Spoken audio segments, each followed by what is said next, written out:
Ladies and homely ladies వాళ్ళకి ఎట్లాంటి content generate అవుతుంది, ఎలాంటి వాళ్ళని తీసుకొచ్చి వీళ్ళని ప్రొవోక్ చేస్తున్నారు. ఇంకొకటి బ్రో, ఇప్పుడు ఏదైతే దువ్వాల మాధురి శ్రీనివాసు అక్రమ సంబంధాన్ని అందంగా చూపించారు ప్రోమోలు అని కామెంట్స్ ఇస్తున్నారు, కరెక్టే అనుకోవచ్చా? లేదు, అది కరెక్ట్ ఎట్లా అవుతుంది? ఇప్పుడు దువ్వాడ మాధురి గారు కానీ శ్రీనివాస్ గారి ఎఫ్ఐఆర్, ఇప్పుడు రీతు వచ్చిన తర్వాత రీతు కూడా ఎఫ్ఐఆర్స్ ఉన్నాయి చాలా. లైవ్గా ఒక న్యూస్ ఛానల్ వాళ్ళు లైవ్గా రీతు ఎఫ్ఐఆర్స్ ఏమున్నాయి, ఆ కెమెరాలో లిఫ్ట్ దగ్గర ఎన్ని గంటలకు వస్తుంది ఎన్ని గంటలకు వస్తుంది అని చూస్తున్నారు. ఇవన్నీ హోమ్లీ లేడీస్, పెళ్ళైన వాళ్ళు చూస్తే అది కరెక్టా? అంటే వాళ్ళు కూడా ఓకే మేము పెట్టుకోవచ్చు, ఇట్లా సెలబ్రిటీ కావచ్చు అని వాళ్ళు ఫీల్ అయితే, ఫర్ సపోజ్ పెళ్ళైనోడే ఉన్నట్టు వాడి పిల్లల్ని చూసిందనుకో, వాడి పరిస్థితి ఏంటి? వాళ్ళ ఫ్యామిలీలో ఇంకెవరైనా చూసిరనుకో ప్రభావితం అయ్యారు అనుకున్నాం. ఈ బిగ్ బాస్ షో వల్ల ప్రభావితం అయ్యి చెడిపోతే ఎవడు బాధ్యత? అంతే కదా. ఇప్పుడు కన్నడలో ఆల్రెడీ కర్ణాటకలో బ్యాన్ చేసారు, సో అట్లనే తెలుగులో కూడా బ్యాన్ చేస్తే బాగుంటుంది. ఇన్ కేస్ లేకపోతే నువ్వు అదే బిగ్ బాస్ షోకి ఒక మంచి వ్యక్తులను తీసుకురా, ఒక స్పోర్ట్స్ పర్సన్ని తీసుకురా, ఒక మ్యూజిషియన్ని తీసుకురా, ఒక మంచి యాక్టర్స్ని తీసుకురా. ఎవడుతో నువ్వు అందరూ ఎఫ్ఐఆర్లు పెట్టుకున్న వాళ్ళని, అందులో మంచి వాళ్ళు కూడా ఉన్నారు, కాకపోతే నువ్వెందుకు గలీజ్ పర్సన్స్ని నువ్వు సెలెక్ట్ చేసుకుంటున్నావు అనేది ఒక పాయింట్. బ్రో ఇప్పుడు ఈ బిగ్ బాస్ షో వల్ల పాజిటివిటీ ఎక్కువ ఉందా, ఎంటర్టైన్మెంట్ ఎక్కువ ఉందా, లేదంటే నెగిటివిటీ ప్రజలు నెగిటివ్ సైడ్ వెళ్ళే ఛాన్స్? బ్రో ఎంటర్టైన్మెంట్ అనేది నీకు బిగ్ బాస్ షో వస్తుంది, బిగ్ బాస్ షో వల్లనే వస్తుంది అనుకుంటే, ఎంటర్టైన్మెంట్ బిగ్ బాస్ షో వల్ల వస్తుంది అనుకుంటే నీకు జబర్దస్త్ అవసరం లేదు, ఎక్స్ట్రా జబర్దస్త్ అంతకంటే అవసరం లేదు, సరిగమ పదనేసి అవసరం లేదు, నీకు పాడుతా తీయగా అవసరం లేదు. అసలు ఎంటర్టైన్మెంట్ షోస్ అన్నీ బ్యాన్ చేసుకోవాలి. ఒక బిగ్ బాస్ షో వల్లనే ఎంటర్టైన్మెంట్ వస్తుంది అనుకుంటుంది, ఫైన్. అట్లాంటి మీ ఒక న్యూడిటీ కంటెంట్ క్రియేట్ చేసేవాళ్ళని, ఫర్ సపోజ్ రీతు చౌదరిని చూసుకున్నాం, ఆమె యూట్యూబ్ ఛానల్ ఒకసారి ఓపెన్ చేసి చూడండి, ఇన్స్టాగ్రామ్ ఛానల్ ఒకసారి, అంటే ఒక్కరి గురించి నేను మాట్లాడట్లేదు, చాలామంది ఉన్నారు దాంట్లో, అంటే అందరూ చేస్తారని కాదు, అంటే అట్లాంటి కంటెంట్ క్రియేట్ చేసే వాళ్ళని కూడా బిగ్ బాస్ షోకి తీసుకొచ్చి ఇప్పుడు మ్యాక్సిమం అబ్బాయిలు ఎవరు చూడరు, అందరూ లేడీసే చూస్తారు. దట్టు హౌస్ వైఫ్ ఖాళీగా ఉంటారు కాబట్టి హౌస్ వైఫ్సే చూస్తారు ఆ కంటెంట్ ఎక్కువ. సో వాళ్ళకి ఏ విధంగా ప్రభావితం అవుతుంది అంటే, న్యూడ్ కంటెంట్ క్రియేట్ చేయాలి, మేము కూడా కొత్త కంటెంట్ క్రియేట్ చేయాలి అని ఫీల్ అవుతారు కదా వాళ్ళు కూడా.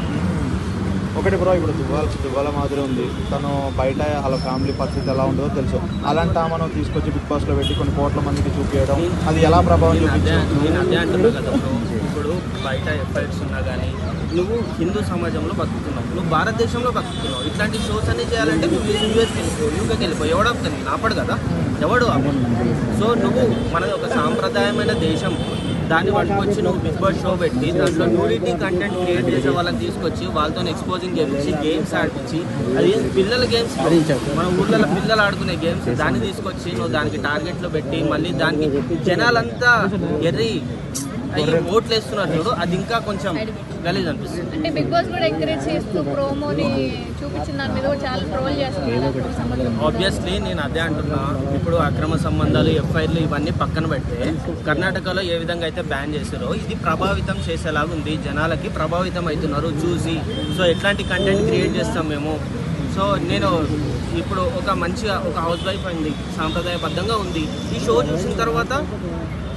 చూసిన తర్వాత కొంచెం ప్రభావితం అయింది అనుకో, వాళ్ళ ఆయనకు అడుగుతుంది, ఏమంటే నేను రేపటి రోజు ఇట్లా చేయొచ్చా, నేను కూడా వెళ్తాను, నేను కూడా కంటెంట్ క్రియేట్ చేస్తా అంటే వీడు కాలుతుందా కాలదా బ్రో? ఈ మధ్యన బిగ్ బాస్లో కొన్ని సీన్స్ కూడా కట్ చేయట్లేదు, ఒకరి మీద ఒకరు అమ్మాయిలు అబ్బాయిలు పడడం, ఇమాన్యులు సంజన పట్టుకోవడం, ఇలాంటి కొన్ని వల్గర్ సీన్స్ అన్ని అలాగే చూపించేస్తున్నారు, చిన్నపిల్లలు చూసే ఉంటారు కదా. అదే అంటున్నప్పుడు చిన్నపిల్లలు చూస్తున్నారు బిగ్ బాస్, ఈవినింగ్ రాగానే హౌస్ వైఫ్ చూస్తారు, వర్క్ ఉమెన్ చూస్తారు, మెన్ చూస్తారు, అందరూ చూస్తారు. ఒక గలీజ్ షో లాగా అది ప్రొవోక్ అవుతుంది జనాలకి.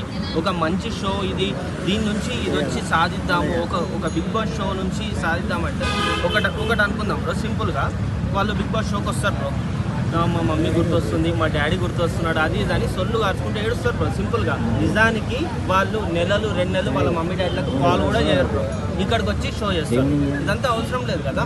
సో నీ రియల్ టాలెంట్ ఏంటో నువ్వు బయట పెట్టు, మార్కెట్ చాలా పెద్దది, నీ కంటెంట్ నిజంగా నీ దగ్గర స్కిల్ ఉంటే నీ కంటెంట్ ప్రతి ఒక్కడు చూస్తాడు. నువ్వు న్యూడిటీ మీద కంటెంట్ చేయాల్సిన అవసరం లేదు బ్రో. ఇంకొకటి బ్రో, ఈ బిగ్ బాస్ షో పైన బ్యాన్ చేయాలని ఆల్రెడీ మన జూబ్లీ పోలీస్ స్టేషన్లో రిజిస్టర్ చేశారు కేసు. సో ఇది ముందుకు పోయే ఛాన్స్ ఉందా, ఏమన్నా బ్యాన్ అయ్యే ఛాన్స్ ఉందా బిగ్ బాస్? ఈ సీజన్ కాకపోయినా నెక్స్ట్ సీజన్ వరకన్నా బ్యాన్ అయితే బాగుంటుంది, ఎవడు హ్యాపీగా ఫీల్ అయినా కాకపోయినా నేనైతే హ్యాపీ. Thank you.